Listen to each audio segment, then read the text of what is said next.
Hey there! When prices rise too fast, people panic.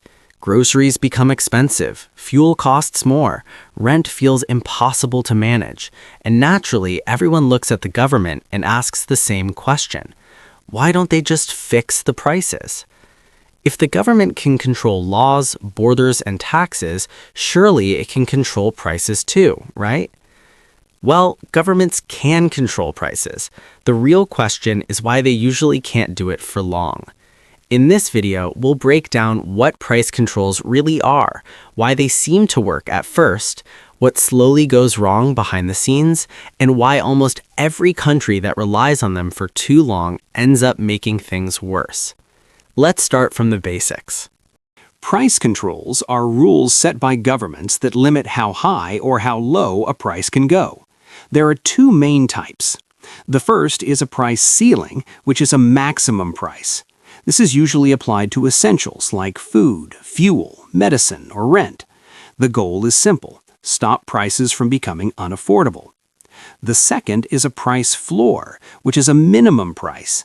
This is often used in agriculture or labor markets to protect farmers or workers from earning too little. In this video, we'll focus mainly on price ceilings because that's where most problems appear. When a government announces a price cap, people feel immediate relief. Prices stop rising. Inflation looks under control. Politicians gain popularity. News headlines sound positive. Consumers are happy because they pay less. But there's something important happening in the background.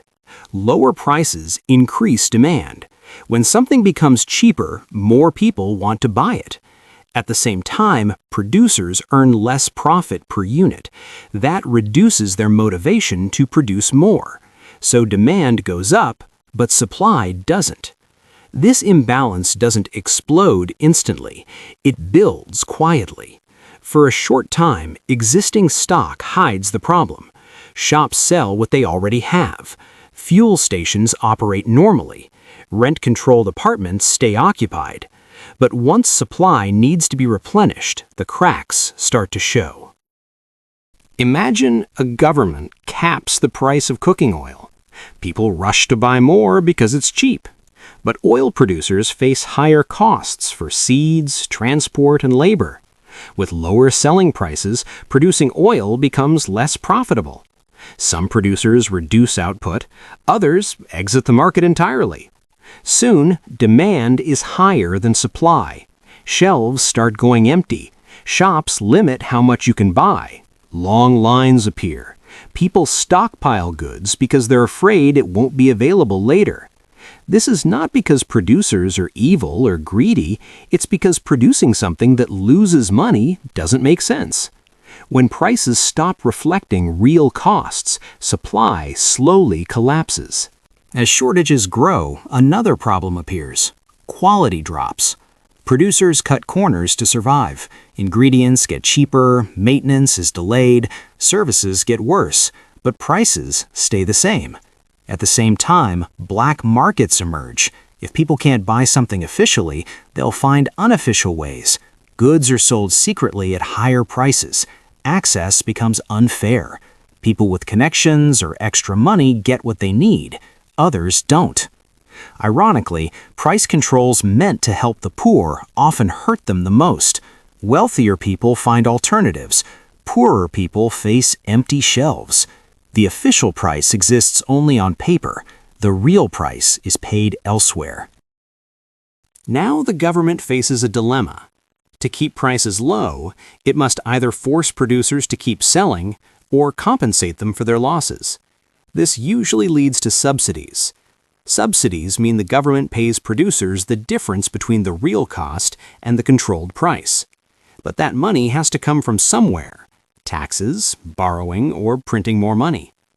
As subsidies grow, budgets strain, debt rises, inflation pressure increases. To stop black markets, governments increase enforcement: more inspections, more regulations, more penalties. This adds bureaucracy, corruption, and inefficiency. The system becomes expensive and hard to manage. Prices are not just numbers, they are signals. They tell producers what to make, how much to make, and whether it's worth making at all. When prices are frozen, those signals break. Production decisions become guesses, investment slows down, innovation stops. Supply becomes rigid while demand keeps changing. Eventually, governments are forced to choose between three bad options: raise prices, increase subsidies, or accept shortages. Most choose to lift controls quietly, often after damage is already done. This doesn't mean price controls are always bad. During short-term emergencies, like wars, natural disasters, or sudden shocks, temporary controls can prevent panic and exploitation. But the key word is temporary. Price controls only work when combined with efforts to increase supply, more production, better logistics, support for producers. Without that, controls delay the problem instead of solving it. Governments can control prices, they just can't control reality. If prices are forced too low for too long, shortages appear, quality falls, black markets rise, public spending explodes, and the people who were supposed to be protected end up suffering the most. The real solution is not fixing prices, but fixing supply, producing more, distributing better, letting prices reflect reality, while protecting people through smart policies, not artificial numbers.